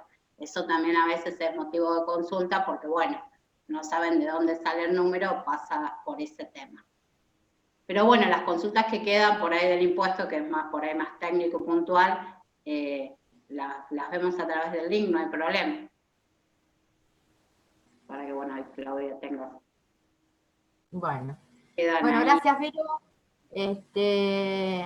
También es un tema que da para más, porque es bastante sí, hay tratar de explicar el impuesto de los casos que uno ve ya en estos años, en judiciales, o las consultas, lo que viene la gente preguntando, y donde ves que por ahí siempre se da como el error, para tratar de que, bueno, de aclarar eso y que no lo cometen, y después corregir siempre es más difícil. Bárbaro, gracias, pero entonces ahora Claudia, la doctora Claudia Carulo es la que, ante la pregunta que tengo en cómo, si puedo acceder al número de partida de ARBA con solo partido, fracción, parcela y chacra. Bueno, acá le va a explicar Claudia cómo es. Ahí vamos a compartir cómo se comienza esta investigación. Hola, espero que estén todos bien, disfrutando de este taller. Un poco hacer una referencia de cómo tenemos que buscar un inmueble o una partida, como consulta la colega, cuando no tenemos demasiados datos. El inicio hoy la herramienta que nos da ARBA es el Carto ARBA, que tenemos, es el acceso es público, no hay que entrar con claves, absolutamente nada, solamente ubicarnos en la página de internet. ¿Me ven bien? No, sí. Si ven el carto. Sí. ¿Ven carto. la imagen del carto? Perfecto, se ve? Perfecto. Es decir, ustedes entran a la página por internet de Carto ARBA, como nosotros lo tenemos acá, y ustedes se van a situar en esta lupita que es búsqueda. Ahí le van a dar una serie de ítems de acuerdo a los datos que nosotros contamos, que puede ser con la nomenclatura catastral.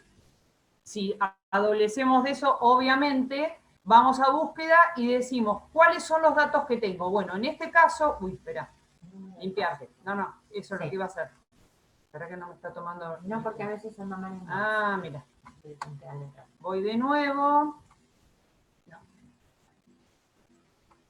Bueno, qué mal esto. No puedo, acá.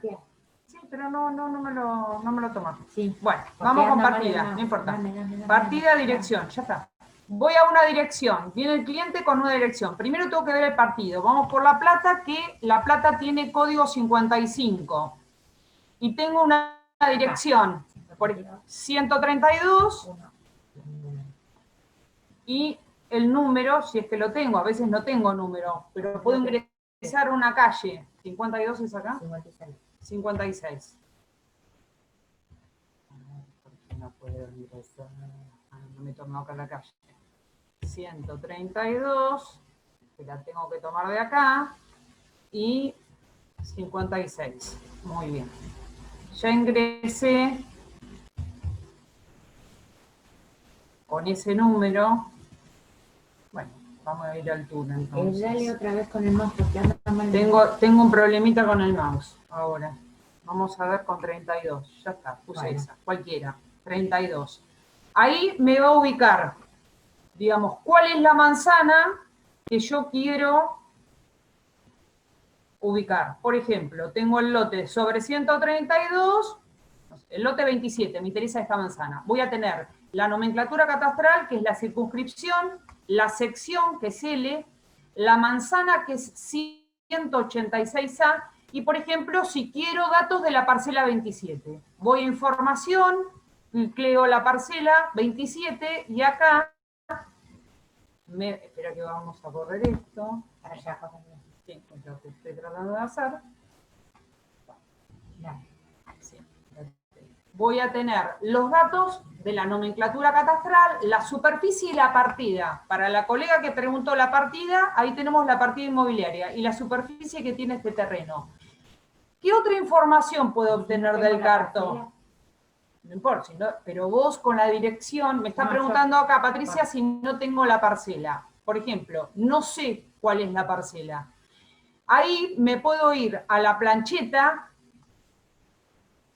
que la plancheta me va a decir lo mismo, donde tengo un detalle, voy a tener que preguntarle al cliente de la esquina, por ejemplo, de la calle 132 a esto que es el bulevar, que es 31, ¿cuál es el lote? Que puede ser de la esquina 1, 2, 3, cuarto. El cuarto lote, me dice. El cuarto lote sería la parcela 18. Entonces, ahí bajo la plancheta, me voy de nuevo al carto, busco la parcela 28, y la parcela 28 me va a dar el número de partida, la superficie, y puedo obtener de esta parcela y de la información de esta página también los planos que están afectando a esta propiedad. Cuando cliqueo la parte de planos, ahí voy a poder descargar el plano actualizado, muchas veces, ahora voy a ver de acá el plano, ya que muestro plano. ¿Por qué es importante tener en cuenta el plano? Porque muchas veces los planos afectan, de acuerdo al título, vamos a ver si lo puedo abrir, si no, no importa, yo abro desde mi... Bueno, no importa, no importa. El plano también lo puedo tener. Les comento algo, si ustedes no tienen forma de descargar este plano, hay un convertidor, este es un archivo que es DWF, me voy al Google pongo convertidor de archivo DWF a un PDF. Entonces convierto desde la descarga este plano a un PDF y ya lo puedo ver el plano. Ahora les voy a explicar por qué es importante tener en cuenta el plano de una propiedad. Entonces, esta herramienta me va a dar la superficie del inmueble y me va a dar la partida. Y me puede dar este plano que está afectando o cómo lo afectó a esta parcela. Eso por un lado. Es decir, yo voy a necesitar, voy a sacar el carto, voy a necesitar cómo ubicar la inscripción de este inmueble. Ya ahí voy a tener que ir a Catastro, a través de los créditos que tengo en Catastro, solicitando una cédula catastral de ese inmueble. ¿Por qué la cédula? Porque la cédula, vamos primero a tener todos los datos, que va a ser la nomenclatura catastral, y el partido, obviamente, y la partida de ese inmueble. Esa cédula puede ser dos tipos de cédulas que me arroje el sistema. Si estamos hablando de inmuebles que tuvieron estado parcelario a partir del año 94, me puede arrojar la cédula que va a decir 10.707, que es la ley por la cual se actualizó el estado de ese inmueble a partir del 94, que es esta ley, 10.707. Muchas veces puede ser que ese inmueble no se haya actualizado la situación física, es decir, no haya ido un agrimensor porque no hubo ningún tipo de acto jurídico que necesite un estado parcelario. Entonces puede ser, yo no voy a poder abrir de acá porque lo intentamos anteriormente y no pude abrirlo, las cédulas viejas de Catastro, donde también van a tener los datos que nosotros vamos a necesitar. ¿Qué datos me va a necesitar esto? ¿Qué inscripción de dominio puede tener este inmueble? En este caso tiene una matrícula, que es esta matrícula que yo estoy señalando acá, y este dato es el que voy a tener en cuenta para pedir en el registro de la propiedad el informe o el asiento de registral. ¿Por qué les digo el asiento registral? Muchas veces pasa que como Catastro no tiene actualización de datos de titularidad, porque esos datos de titularidad lo tiene registro, es mucho mejor pedir un asiento registral, porque como dije anteriormente, la titularidad no está actualizada. Entonces, solicitando un asiento registral con el número de la matrícula, me va a arrojar los datos actualizados, o sea, la publicidad actual que tiene el registro. Que puede ser que no esté a nombre del Instituto de la Vivienda como este cédula catastral, sino puede ser que esté a nombre de Claudia Carulo. Bueno, cuando, por ejemplo, tengo esta cédula catastral, puede ser que ese inmueble esté afectado por un plano, que les quiero mostrar un plano. ¿Por qué les quiero mostrar un plano? Porque quiero que ustedes vean cómo impacta. Sí, tengo el plano, no importa. No, pero ahora voy a consultar. A ver si de acá se ven todas las imágenes. ¿Se ven, Mariana? Sí, perfecto. Sí, se ve todo. No sé si voy muy rápido o... No, están todos preguntando si queda grabada el taller porque tienen preguntas y estoy comentando ahí en el chat que después he subido al canal de YouTube del colegio. Y bueno, reitero, las preguntas que no podamos evacuar, que las hagan vía consultoría, que es en la página del CALP. Al final, a la izquierda, se encuentra el link. Bueno, quería comentarles un poco cómo es cuando tengo un plano y cómo me afecta o cómo impacta ese plano en el objeto, es decir, en el bien determinado. Para poder leer un plano, ¿qué voy a tener en cuenta? La característica de ese plano, la característica que es la que yo estoy marcando con el cursor, me va a determinar el partido, 110 en este caso, porque es Vicente López, pero puede ser 55 porque es La Plata, me va a determinar la cantidad de planos, que es el 181 que tengo acá, ingresaron en la dirección de geodesia en su momento, que no dependía de ARBA y ahora depende de ARBA, en el año 67, 181 planos en ese momento de aprobación. Siempre voy a tener que tener en cuenta esta característica para consultar un plano. Para consultar un plano lo puedo hacer por 2 sistemas, en realidad. Catastro nos habilita, o ARBA hoy habilita, solicitar una copia de plano. ¿Por qué le estoy diciendo esto? Porque el plano afecta al inmueble, y de qué manera. Por ejemplo, el objeto de este plano es una mensura y subdivisión. Significa que la fracción originaria, que es esta que estoy marcando acá, que es la fracción A de título, de acuerdo a esta inscripción de dominio del año 43 y demás, era la fracción A con una superficie de 11.231,73 metros cuadrados. Al realizar o al tener un objeto que es mensura y subdivisión, significa que esta fracción se subdividió, de acuerdo a este plano, en 3 parcelas. ¿Cuáles son las parcelas que ahora se crea por el plano? Es la parcela 1E, 1F y 1D, con diferentes superficies. ¿Dónde voy a tener que saber leer estas superficies de afectación? En el balance. El balance me va a arrojar no únicamente las parcelas que se crean y las superficies que tienen cada una, sino muchas veces, por ejemplo, puedo tener reservas fiscales o puedo tener otro tipo de plazas cuando hay divisiones mucho más grandes, que esto me lo va a... Sí, restricciones, que pueden ser esas restricciones si están atravesadas, por ejemplo, por un curso de agua. Esas restricciones pueden estar dadas por la Dirección de Hidráulica, o me lo pueden estar dadas por la Autoridad del Agua, que la Autoridad del Agua me va a dar una restricción al dominio que va a determinar desde qué punto se va a poder construir a partir desde el lecho o el cauce de ese arroyo, río o laguna. Eso se determinará de acuerdo a las presentaciones o a las afectaciones que tiene el inmueble. Afectaciones, ¿por qué? Como dije, si hay un curso de agua, este plano, para poder ser aprobado en forma definitiva, que ahora les voy a comentar cómo se hace, tiene que pasar por una de las visaciones que debe pasar en forma provisoria, tanto sea por la Dirección de Hidráulica o por la Autoridad del Agua. O, si está atravesado por un camino o por vialidad, va a tener que estar también visado o pasar por la Dirección de Vialidad para determinar la restricción que debe tener ese inmueble. Eso se van a encontrar dentro de la lectura del plano, en esta parte que dice notas acá, por todos los lugares o las afectaciones que tiene ese bien. Es decir, ¿cómo me va a impactar este inmueble, o sea, este plano dentro de la matrícula?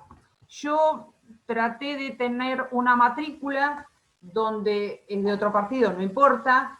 ¿Cómo impacta el plano dentro de la matrícula? Nosotros tenemos en 2 oportunidades que el plano puede impactar de diferentes maneras. Es antes del 94 y después del 93 y después del 93. ¿Por qué es esto? La ley 10.707, que era la que le había comentado recientemente, afecta de forma determinada y el registro recepciona de forma determinada la afectación de un plano a una propiedad, a un bien determinado.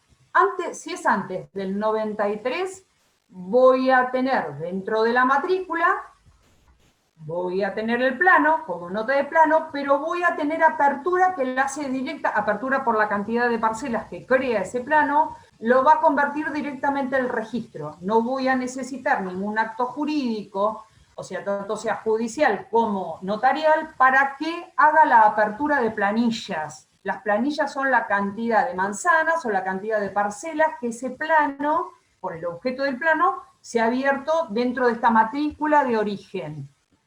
¿Está bien por ahí o voy muy rápido? Si alguien quiere hacer una pregunta con respecto a esto, o voy más rápido o voy más despacio. Bueno, sigo. Después del 94, el plano impacta de otra manera. Solamente se va a anotar, va a tener una nota, que es el anoticiamiento de plano, del objeto que fuere, y la apertura de las planillas, o sea, la cantidad de manzanas o la cantidad de parcelas que ha creado ese plano, las abre directamente cualquier acto jurídico, que va a estar a cargo, en ese caso, de un escribano. Se hace la apertura, digamos, de estas planillas, donde en cada una de ellas se va a determinar esto, la nomenclatura catastral, que está en este margen, la cantidad de parcelas que se abrieron de acuerdo a ese plano, van a tener notas, esa parcela si es que corresponde, pueden ser notas de afectación por diferentes de servidumbres, o si hay un electroducto, si hay, hasta que no se transfiera esa parcela. Cuando se transfiere la parcela a otra matrícula, se va a dejar acá, como esta, la parcela 2, dice transferencia a la matrícula tal porque se crea otra matrícula, se hace la reserva de prioridad con respecto al certificado del escribano, se anota aquí la prevención, y después cuando ese acto se da por inscripto en forma definitiva, se va a transferir a una matrícula que se crea a ese efecto. Y si la parcela no se transfirió, esta parcela 3, por ejemplo, no se transfirió, va a quedar en esta matrícula, en la 12.980, hasta que haya un acto jurídico, a nombre en este caso de la provincia de Buenos Aires, hasta que haya un acto jurídico por la cual se transfiere una matrícula. Esto tenemos que tener en cuenta muchas veces el tema de los anoticiamientos de plano, o si sabemos que hay un plano, tenemos que leer perfectamente la matrícula, porque muchas veces pasa de que ese anoticiamiento no impacta en la matrícula. ¿Por qué no impacta? Porque al momento de hacer un plano, una vez que está aprobado, como se ve aquí abajo, a ver, espera que voy a correr, bueno, acá abajo nosotros tenemos, decime cómo puedo correr, perdón, un minuto, que quiero mostrarles, no, por ahí lo puedo subir, quiero correr esto, acá. Esta firma que ustedes ven acá, que no está legible, tiene una fecha de aprobación del plano. Esa fecha de aprobación, si es con posterioridad al año 94, donde empieza a regir la ley 10.707, el agrimensor debe crear un legajo parcelario. Ese legajo parcelario va a tener diferentes efectos, es decir, va a tener que inscribirse tanto en catastro como en el registro de la propiedad a través de una planilla que se llama anoticiamiento de plano. Esa planilla que se llama anoticiamiento del plano es la que impacta en la matrícula y dice que hay un plano por lo cual esa parcela está afectada a través de ese plano. Muchas veces pasa que los legajos parcelarios no se hacen en el momento oportuno o salen observados por alguna cuestión determinada. Entonces, el tiempo de anoticiamiento al registro a veces que no se hace en tiempo y forma. Por eso hay que estar muy atentos con respecto a que si existe un plano, por estas dos cuestiones, por el tema del anoticiamiento al registro de propiedad, para que impacte dentro de una... Ay, acá, no, espera, decime que... No, te lo voy a sacar por estar bien. Ah, sí.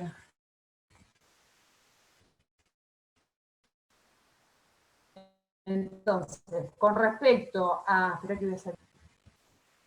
Entonces, en cuenta, ¿por qué estaba diciendo? Por el tema de la matrícula, que en la matrícula tengo que tener ese anoticiamiento de plano, y el tema de la afectación que hace a la parcela. Esa afectación me puede traer aparejado que ese bien que yo tengo como denunciado, como parcela 9A o 9, y se hayan creado otras parcelas al efecto, no sea diferente, es decir, lo tengo con otras superficies. Entonces, es lo que voy a tener que tener en cuenta la lectura del plano y la lectura de la matrícula. Igualmente quería darles un pantallazo con respecto al plano de prescripción para tener una lectura, a ver si lo puedo abrir, y si ustedes lo pueden ver. Este es. Pero quiero ver si se ve. ¿Se ve, Mariana? Sí, perfecto. De María Eva. Bueno, con respecto al plano de prescripción, quería comentarles que voy a tener esto en cuenta. Las prescripciones todos sabemos que pueden ser en forma parcial o en forma total, es decir, puedo prescribir una parte o puedo prescribir el todo. De acá estoy hablando de una parcela común, porque esto no es una fracción, que las fracciones pueden ser que muchas veces se tomen parte de esa fracción. Esta parcela se está haciendo un plano de prescripción, acá tengo el objeto, es mensura, que pretende prescribir, la parcela de origen es la parcela 20, y lo que voy a hacer, de acuerdo a este plano de pretensión, crear la parcela 20A. Se crea otra parcela, o sea, otro número de parcela. Seguramente que con las mismas dimensiones, porque en este caso, en el balance, ¿qué voy a leer? La superficie de mensura y la superficie de título es la misma, no hay variación. Acá se está prescribiendo toda la parcela. ¿Qué voy a tener que tener en cuenta en el tema de los planos de prescripción? ¿Cómo tengo que leernos y cómo me tiene que salir la sentencia? La sentencia judicial se va a basar en este plano, que es 5519 del 97, si no miento, y la parcela que va a estar prescrita va a ser la 20A con las dimensiones de este plano. Son las 18. Termino con esto. Voy a tener que tener en cuenta que las medidas y linderos son de acuerdo al plano que me dio la sentencia, que es este, 20A con una superficie de 300 metros cuadrados, por el cual la rogatoria va a ser de acuerdo a este plano, como parcela 20A, la rogatoria de inscripción, y la rogatoria de cancelación va a ser con respecto a esta matrícula y con respecto a los datos de acuerdo a título. Bueno, todas preguntas, no sé si tenemos alguna pregunta. Tendremos 10 minutos. Sí. Bueno. ¿No, Diego? Por escrito no hay Sí, preguntas. 10 minutos, no hay problema. Bueno, bien. listo. Entonces podemos evacuar una o dos preguntas de las que habían hecho. Si no, Ahí voy. Habían preguntado. Para inscribir un bien, ¿se necesita un estado parcelario? ¿Y qué vigencia tiene el estado parcelario? 36 meses es la vigencia. Que dentro de esas vigencias hay actualizaciones, depende, si se hace en forma inmediata no hay actualización, pero si se hace después del año o 2 años hay que actualizar el estado parcelario. Hola. sí. Tengan en cuenta que todas, la mayoría de los juzgados están pidiendo estado parcelario para inscribir en las sucesiones también.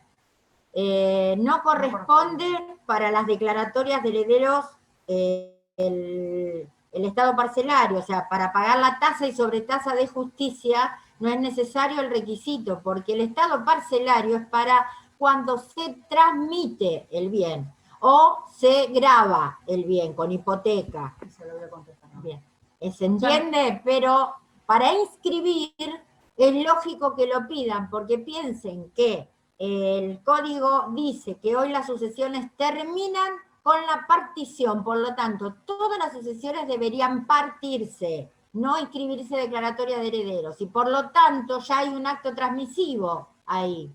Debería ir el estado, o sea, lo piden bien el estado parcelario. Te comento algo, hay una pregunta que Sebastián Carrasco hace, que dice, desde el Carto Arba en la plancheta, ¿también surgen planos antecedentes que quizás no estén en el apartado de plano? No, sí, muchas veces pasa esto.